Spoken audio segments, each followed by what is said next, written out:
This is Andi Purewal for Boxing News. I'm joined by promoter Eddie Hearn and his manor.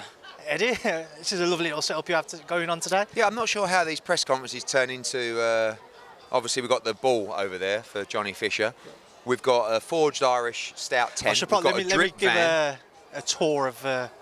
Yeah, a marquee and a barbecue. But this is what happens at the Matchroom HQ press conferences. Something a little bit different, and to a hotel in London.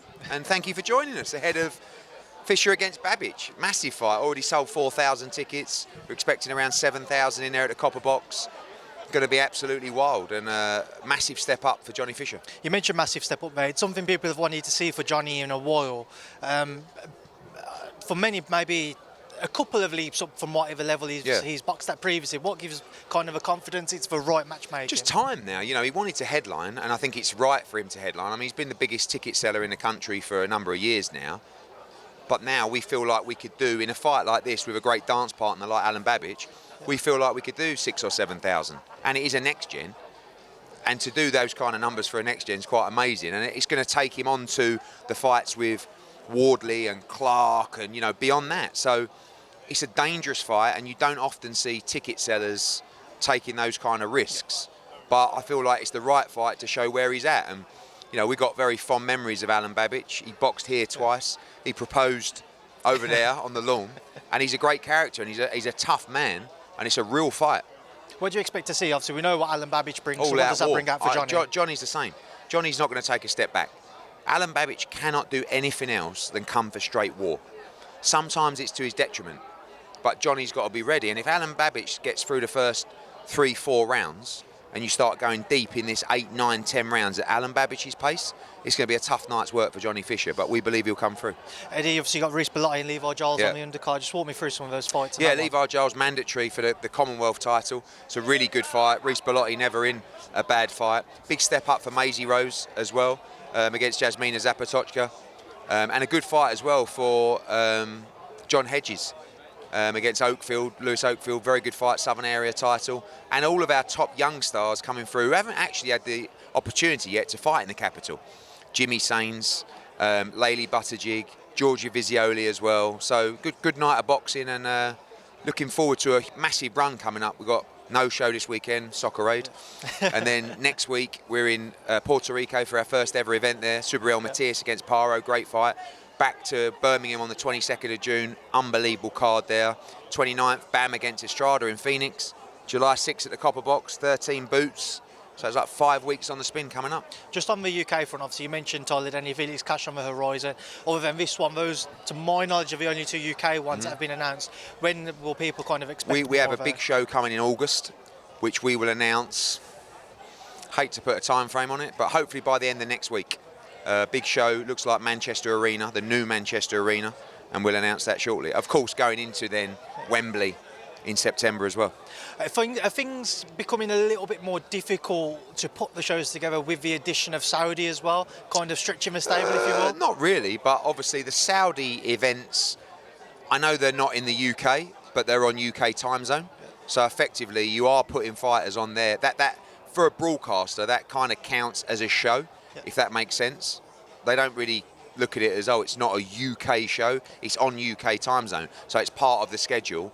But, you know, that's why we've obviously got these shows coming up, and we want to strengthen that with August and September, actually. I think both August and September shows, hopefully we can announce in the coming weeks. And you've obviously had a few days now to reflect on a difficult weekend.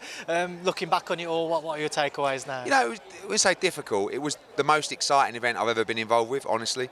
It was the most enjoyable event I've probably ever been involved with, but it was probably the worst scoreline that you could ever anticipate. I mean, I think it was something like 60-1 for that accumulator. Like, what's the chances? And you know somebody would have backed it as well. I don't know, yeah, maybe. But I think if the feedback hadn't have been as good as it was, then it would have been a tougher pill to swallow.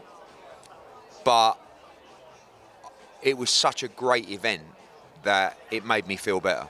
But I hate losing, and we got, as I said in the interviews after, we got a spanking, and we need to come back stronger. We're already talking about running it back. I've been on to His Excellency.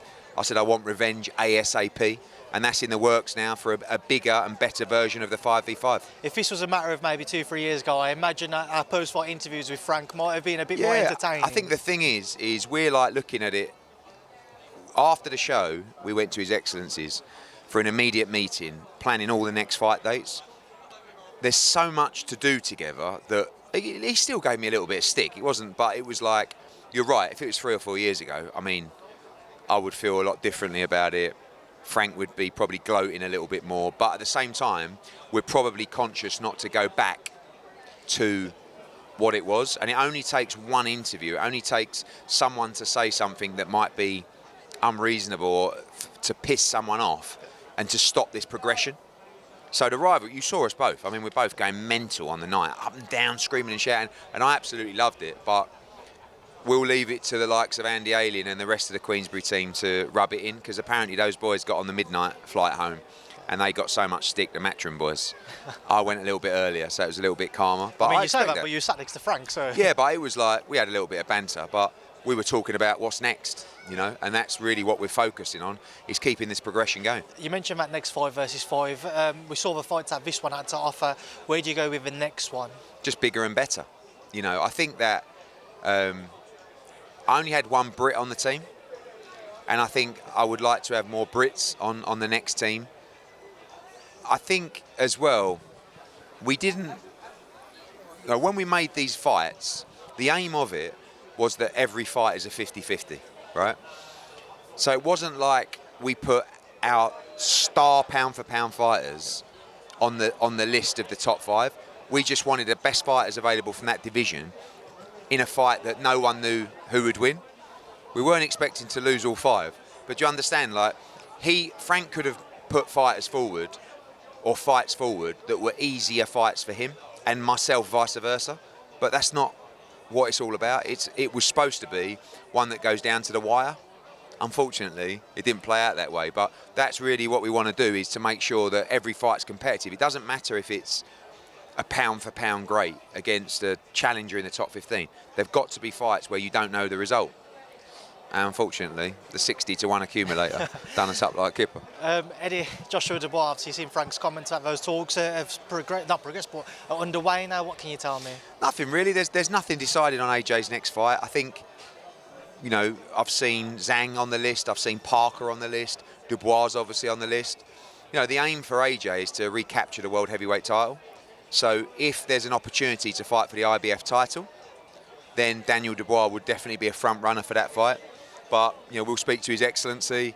We will make the right decision for AJ's career. There's a press conference on June 26th. Don't expect any news probably before that. I think that's where there'll be an official announcement. Would you say that's kind of a list you've narrowed it down to, say Dubois, Parker and Zhang? I never want to narrow it down to a list, but I think those 3 are definitely the front runners. What did you make then on that note of both Daniel and Gilet's performances? I thought Daniel was outstanding. You know, Philip, I don't think Philip physically just didn't look like, you know, he's called El Animal. He didn't look like El Animal to me, you know. And Daniel now, with that confidence, Daniel's becoming a dangerous fighter because that confidence is growing and that belief is growing. He's had 2 very good back-to-back wins against Jarrell Miller and particularly Filip Hrgović. I mean, Hrgović is widely regarded, certainly as a top 10 heavyweight, even a top 5, top 6, top 7 heavyweight. So that was a massive win.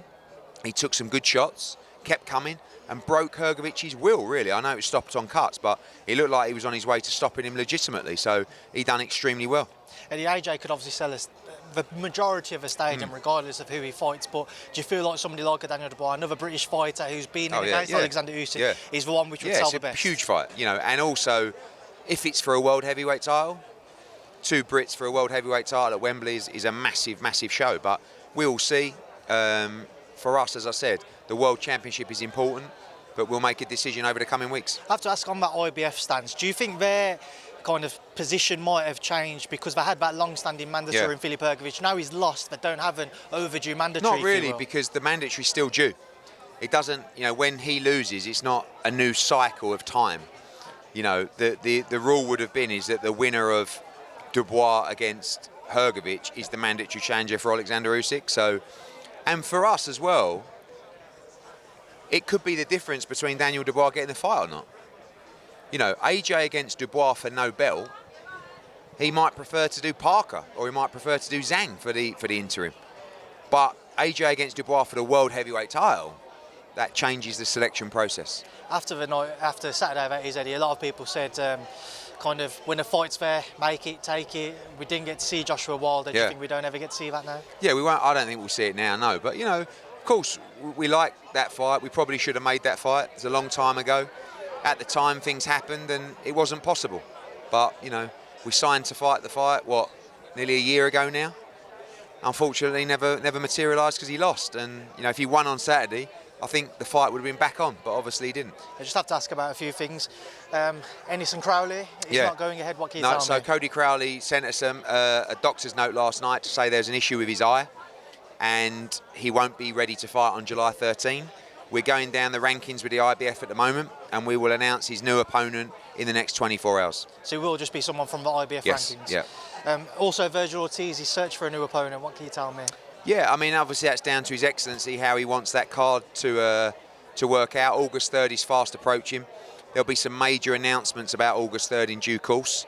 And tickets will go on sale as well very soon. We'll make an announcement on that. And it's going to be a huge show, huge event. And the full card announcement will be with you soon. Will the plan be for Ortiz to still box on August 3rd? Possibly. Obviously, we'll go through that with His Excellency. It's a Riyadh season event. And he'll make the decisions. Eddie Soccer Aid, are you feeling nervous now? Well, but I mean, it's one of those real ones you regret. You know, it's like, when I got asked to play in Soccer Aid, I was like, nah. And then people were saying to me, oh, you got to go in it. That would be unbelievable. I was like, yeah, I suppose. It's a bit of a once-in-a-lifetime event, isn't it, really? And then tomorrow I have to go and check in for training camp for 3 days. And it's at that point you realise how bad you are at football. Do you know what I mean? So, yeah. If you had a good laugh last Saturday, you're going to have a great laugh this Sunday. Who are you looking forward to playing with the most? I mean, from the player perspective, there's some unbelievable players. From the celeb perspective, I think unless I'm mistaken, people like Usain Bolt, who is a legend to me. Like, I think he's one of the greatest sportsmen of all time. Will Ferrell, I think, is he playing? Will Ferrell? I think. I'm not sure. No, he normally plays, but he's hilarious. So many good people, but the thought of playing football in front of 50,000 people. Coogan went to me earlier, can you actually play football? And I was like, I was going to say yeah, and I was like, I'm not sure. So Lampard's the captain, and he was the year above me at my school, and he knows how bad I am. I reckon he looked at the list and went, what? So yeah, 10 minutes at the end, up front. I'm so deluded, in my mind, I score the winner past Tony Bellew to win it for England in the 89th minute. In reality, I break my hamstring, I'll tear my hamstring and make a complete fool of myself. Either way, I do it with a smile on my face. Just quickly ask you, one fight coming up on the Boxer Show, Richard Riakporhe, Chris Billam-Smith too. Just get your thoughts on that. Good fight. You know, I've gone against Chris a few times. I thought Akoli would beat him. I do think Riakporhe beats him. I just think he's a fresher fighter. But good fight. Right, Eddie, good luck on the weekend. Cheers, mate. I need it. I'll see you soon. Cheers, mate. Thank you. Cheers, Ed. Thank you.